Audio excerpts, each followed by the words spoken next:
Allez, bienvenue dans cette vidéo où je vais t'expliquer quelle est la meilleure méthode pour investir, à savoir est-ce qu'il vaut mieux investir à côté de chez soi ou est-ce qu'il vaut mieux investir à l'étranger, dans un premier réinvestissement. Alors déjà, bienvenue dans ce cadre magnifique. Je me trouve actuellement donc à Zanzibar, qui est l'archipel de la Tanzanie. Je te montrerai à la fin de cette vidéo quelques images pour que tu puisses un petit peu te situer et voir à quel point c'est beau, à quel point les gens sont gentils ici et à quel point il fait chaud, très clairement. Allez, je vais te donner donc plusieurs arguments pour que tu puisses prendre position et savoir pour t'aider comment investir dans ton premier investissement, si c'est mieux d'investir à côté de chez toi, dans ton secteur, ou s'il vaut mieux au contraire que tu partes à l'étranger, là où tu penses faire des affaires. Alors, le premier argument, c'est que ça va être beaucoup plus simple à gérer à côté de chez soi. En deux termes. Le premier terme, les artisans. Lorsque tu vas acheter, tu auras sûrement des travaux à réaliser, ou tu auras des travaux à réaliser en tout cas dans le temps, si les travaux ne sont pas à faire tout de suite. Et clairement, c'est beaucoup plus facile de gérer si tu es chez toi, dans ton secteur, là où tu connais. Si tu dois gérer un artisan pour gérer un chantier dans son ensemble, il va falloir que tu aies d'abord un calendrier, que tu passes sur les réunions de chantier, que tu puisses débloquer les fonds, tout ça en voyant l'avancée des travaux. Et clairement, ça va être beaucoup plus facile si c'est à côté de chez toi. Imagine, si tu investis dans un autre pays ou à 500 km de chez toi, s'il y a quelque chose qui ne va pas ou si tu veux vraiment te rendre compte de comment se passe le chantier, il va falloir que tu en fasses des kilomètres pour savoir où est-ce que ça en est. Alors que si c'est de chez toi, dans ton secteur, tu peux même passer à l'improviste pour savoir comment travaillent les artisans.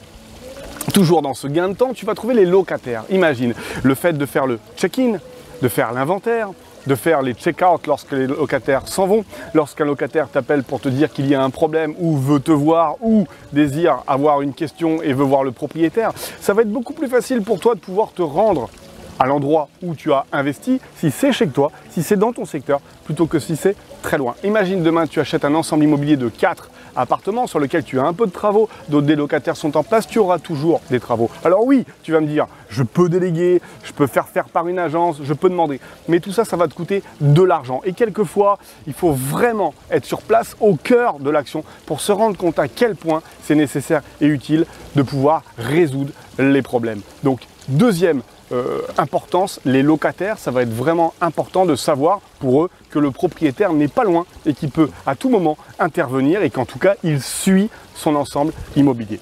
Donc, premier avantage, plus simple si c'est à côté. Le deuxième avantage, ça va être plus facile à acheter à côté de chez toi. Qui mieux que toi connaît le secteur? Qui mieux que toi connaît les horizons? Qui mieux que toi connaît les quartiers dans la ville où tu veux acheter? Clairement, je ne sais pas là où tu habites. Prends l'exemple de ta ville, là où tu es actuellement. Tu sais que dans ta ville, tu as des quartiers qui sont réputés, des quartiers qui sont populaires, des quartiers qui valent beaucoup plus d'argent que d'autres. Dans les pays aux alentours ou dans les villes aux alentours, c'est exactement la même chose. Si demain tu habites à Paris et tu vas acheter à Barcelone, sache qu'à Barcelone, il y a des quartiers plus ou moins populaires. Si tu regardes simplement les journaux de petites annonces ou les sites internet, tu vas te rendre compte que des biens sont plus ou moins chers pour la même superficie. Ça peut dépendre essentiellement de leur quartier. Si tu ne les connais pas, tu peux très bien te faire avoir à penser faire une affaire. Tu t'y déplaces une fois, tu vois que tout va bien, mais tu t'y es pas déplacé au bon moment. Et une fois que tu es parti, ça ne se passe pas comme tu le veux. Donc attention, deuxième avantage à acheter chez soi, c'est le fait de connaître le secteur. Qui mieux que toi connaît ton propre secteur? En argument numéro 3, j'ai la barrière de la langue. Si tu investis dans ton pays, là où tu es né, là où tu connais, là où c'est ta langue natale, tu feras de meilleures affaires que si tu vas dans un pays où tu ne connais pas la langue. Alors oui, tu peux trouver un interprète que tu vas payer au forfait ou que tu vas payer à l'heure, mais clairement, la négociation dans la langue natale est beaucoup plus facile que quand tu es en langue étrangère. Il y a toujours des expressions ou des choses qu'on ne comprend pas, même si tu es bilingue, toujours des choses qui sont un petit peu compliquées lorsque tu veux faire des travaux, lorsque tu veux te faire comprendre ou lorsque tu veux faire livrer du matériel. Et puis, dernier élément, lorsque tu investis dans ton pays, c'est beaucoup plus facile au niveau des banques de te faire financer que lorsque tu investis dans un pays à l'étranger. Dans un pays à l'étranger, souvent, il te faudra un peu de cash, voire la totalité, pour pouvoir investir, alors que dans ton propre pays, tu pourras faire un crédit à 100, 110% de ce que tu demandes. Voilà, j'espère que tu as apprécié cette petite vidéo, qu'elle t'a donné quelques petits éléments que tu n'avais pas encore ou que tu n'avais surtout pas pris conscience. Si tu as apprécié, n'hésite pas à me lâcher un pouce bleu vers le haut, à t'abonner à la chaîne si ce n'est pas déjà fait. Et puis, on se laisse tout de suite avec des images de Zanzibar où j'espère que tu apprécies en tout cas le cadre. À très vite, ciao.